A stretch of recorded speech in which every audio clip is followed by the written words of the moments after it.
गोव्यातील विधानसभा निवडणूक आता एका वर्षाच्या अंतरावर येऊन ठेपली आहे। आता एकमेकांवर आरोप प्रत्यारोप होतीलच, यात काहीच नवीन नाही।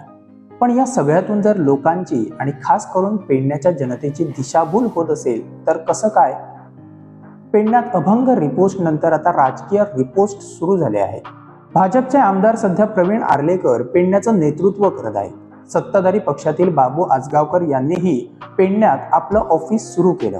त्यानंतर पेडण्यातील एका कार्यक्रमात बोलताना आमदार जित आरोलकर यांनी नाव न घेता त्यांच्यावर टीकेचं झोड उठवले।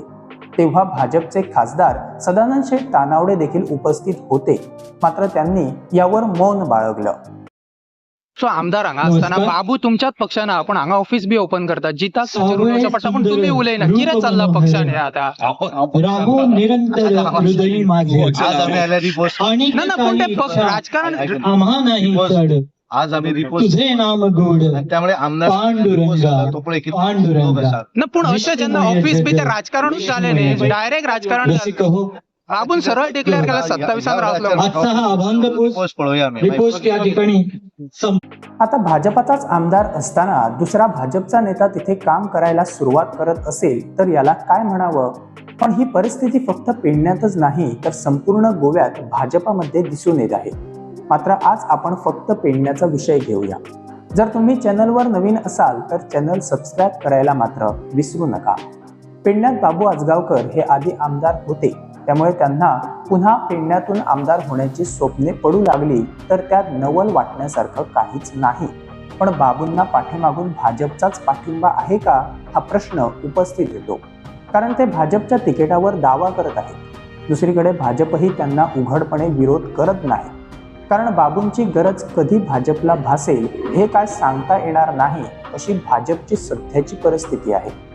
पण जित यांनी मात्र बाबूंच्या पेडणे प्रवेशाला स्पष्ट विरोध केला आणि ते उघडपणे बोलण्याचं धाडस करत आहेत। त्यामागे कारणही तसंच आहे।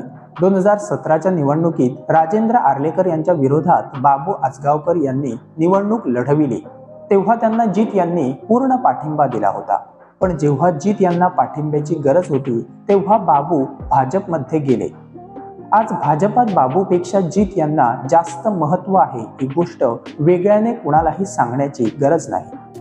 त्यामुळे बाबूंना तिकीट मिळू नये ही इच्छा जित यांची असणं स्वाभाविक आहे आणि त्यांनी उघडपणे व्यक्तही केलं आहे, जे आज भाजप देखील करत नाही। यावर भाष्य करताना दामू म्हणतात की हे काही वैयक्तिक नाही, दोघांनाही बोलावून विचारपूस करतो। तर बाबू सांगतात की आपण भाजपमुळेच पेडण्यातून मडगावला गेलो, मग आता त्यांना पुन्हा भाजपनेच पेडण्यात पाठवलं आहे का? बाबू म्हणतात की त्यांनी लोकांना पैसे देण्याची सवय लावली नव्हती, हे मान्य, पण उणे उडयल्यार सुणे कितले येतले हे त्यांचेच शब्द पेडणेकर विसरले आहेत का? बाबू म्हणतात की ते लोकांची सेवा करण्यासाठी पुन्हा पेडण्यात आले आहेत आणि त्यामुळेच त्यांच्यावर आरोप होत आहेत। पण मागील 4 वर्षात पेडणेकरांची सेवा करण्याची संधी त्यांच्याकडून कोणी हिरावून घेतली होती का? तेव्हा त्यांना सेवा करण्याची आठवण झाली नव्हती का? आणि झाली नसेल तर का?